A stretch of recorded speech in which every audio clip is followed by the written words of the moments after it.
İffeti korumanın asla ve kat'a iffeti korumanın evlenmekten başka bir yolu yoktur.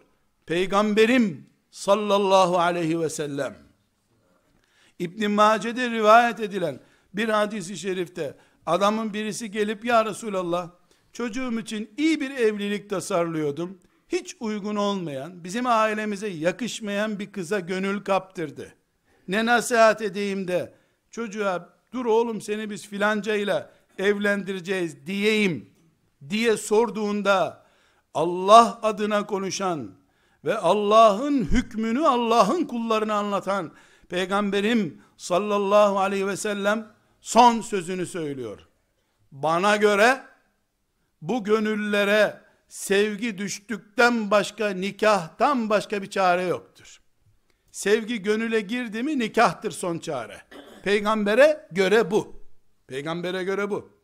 Nasıl bir Müslüman peygamberinin bu sözünü duyduktan sonra kalkıp da işte bizim aileden değil filan ırktan, onlar şuralı biz buralıyız diye bir mazeret, peygambere mazeret gösterilir mi? Kardeşler, çok ciddi bir şekilde şeytan bizi halatla peşinden sürüklüyor. Bu bir afettir. Bir baba, bir anne bu tür ihmali yüzünden maazallah çocuğu bir afete düşerse, iffetiyle, namusuyla ilgili bir sıkıntıya düşerse, onu hac kurtaramaz kıyamet günü. Hac başka bir şey. Namusu olmayan bir çocuğun babası olmanın suçlususun sen. Evet, kimse kimsenin suçundan mesul olmaz kıyamet günü. Ama geliyorum diyen bir afeti duymazsan, o mesul sensin o zaman.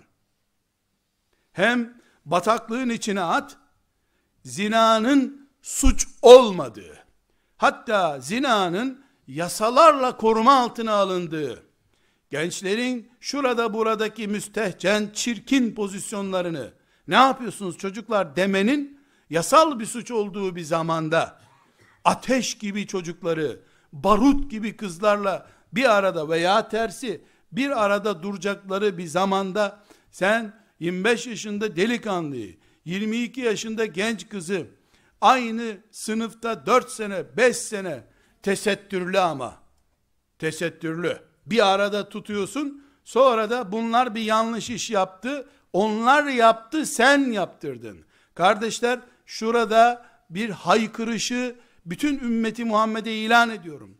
İnsanlar şu yanılgıdan vazgeçsinler. Kız tesettürsüz olursa erkeklerin dikkatini çeker. Tesettürlü olunca, yani başörtülü, geniş pardüsesi, feracesi, çarşafı üzerinde olursa o hiç dikkat çekmez. Zannediyorlar ya, 1000 kere yanlıştır bu.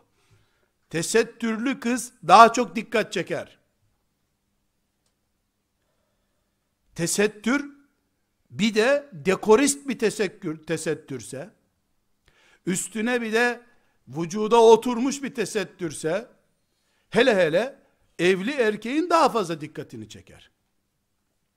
Belki evlenmemiş, kadını erkeği tanımayan bir insan bu sözümü anlamayabilir. Ama evlenmiş, kadınla, kocayla bir arada kalmış bir insan ne dediğimi daha iyi anlar. Tesettür sadece zaruri oranda dışarıda bulunmak için bir ruhsattır. 4 sene, 5 sene tesettürlü de olsa bir arada durulması halinde tesettür yıpranır. Bildiğimiz şeyler var. Ortamı hepimiz biliyoruz. Allah'tan korkmak zorunda